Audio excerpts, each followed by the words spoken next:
یہ تھا ان کا کتاب و سنت پر عمل کرنے کا جذبہ۔ قرآن کریم کی آیت پڑھی گئی، اپنے آپ کو سرنڈر کر دیا، اپنے عقیدے سے رجوع کر لیا، جوش و جذبات کے عالم میں جو کچھ انہوں نے کہا تھا اس سے رجوع کر لیا۔ ہمارے لیے بھی صحابہ کی زندگی میں نمونہ ہے۔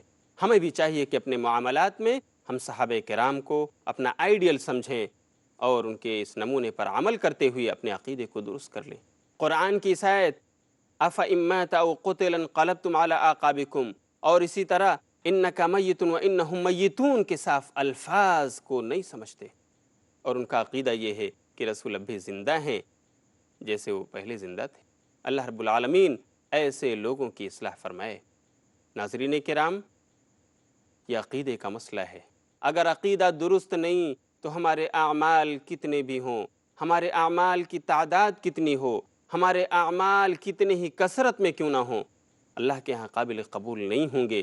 اس لیے ہمیں جس طرح اللہ کے بارے میں اپنے عقیدے کو درست کرنا ہے کہ وہ وحدہ لا شریک ہے، اس کا کوئی شریک اور ساجی نہیں، ایسے نبی کی بابت جو عقیدے کی باتیں ہیں ان میں بھی ہمیں اپنے آپ کو درست رکھنا ہوگا۔ نبی کی موت ہو چکی ہے، بات ابھی اور باقی ہیں۔ مثالیں میں آپ کو اور دوں گا کہ صحابہ کرام کا کتاب و سنت پر عمل کرنے کا جذبہ کیا تھا، لیکن وقت ہو گیا ہے ایک چھوٹے سے وقفے کا، اس لیے یہیں پہ ٹھہرتے ہیں۔ انشاءاللہ ملیں گے پھر تھوڑی دیر کے بعد۔ والسلام علیکم ورحمۃ اللہ وبرکاتہ۔ لبيك اللهم لبيك لبيك اللهم لبيك لبيك اللهم لبيك لبيك اللهم لبيك لبيك لا شريك لك لبيك لا شريك لك لبيك إن الحمد السلام علیکم ورحمۃ اللہ وبرکاتہ۔ میں ہوں ابو ظفر حسان ندوی اظہری۔ میں پیس ٹی وی اردو کی جانب سے تمام عازمین حج کو حج کی مبارکباد پیش کرتا ہوں اور اللہ تعالیٰ سے دعا کرتا ہوں کہ وہ تمام حاجیوں کے حج کو حج مبرور بنائے، آمین۔ اللهم لبيك لبيك اللهم لبيك۔ Marriage or divorce, Islamic ruling? Husband wants to give divorce, solution or problem, Joint family system. heaven or hell, Big fat events have become the norm. you choose. Beauty, wealth, family status, virtue. Decide what you want. Decide your choice. Be sad or be happy. It's your choice. Join Dr. Zakir Naik in Better Half or Bitter Half. کل رات 8 بجے اور دوبارہ صبح 10 بجے India میں پیس T V Urdu پر۔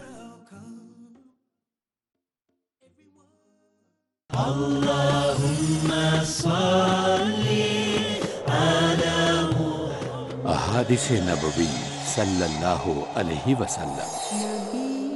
حضرت جابر بن عبداللہ رضی اللہ عنہ نے کہا کہ رسول اللہ صلی اللہ علیہ وسلم نے فرمایا، 5 نمازوں کی مثال بہتی نہر کے مانند ہے، جو کسی کے دروازے پر ہو اور وہ ہر روز اس میں 5 بار نہاتا ہو۔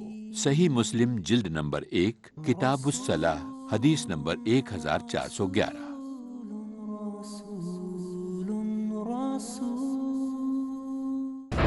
ذہانت سے بھری سوچ و فکر، جہیز کا مطالبہ اسلامی نقطہ نظر سے کہاں تک صحیح ہے؟ عالمی عرب اور عالمی اسلام اس سے ناشنا ہے۔ شادی جو ہے سادی ہے، اسے سادی رہنے دینی چاہیے، کم خرچ میں بلا اسراف کی ہونی چاہیے، اس سے ہماری معاشرت کمزور ہوتی ہے۔ دانش مندی سے بھری تعلیمات، یتیم خانے، دینی مدارس اور طلب پہلو ہے، یتیموں کی کفالت کی جائے، پاکیزگی سے بھری گفتگو۔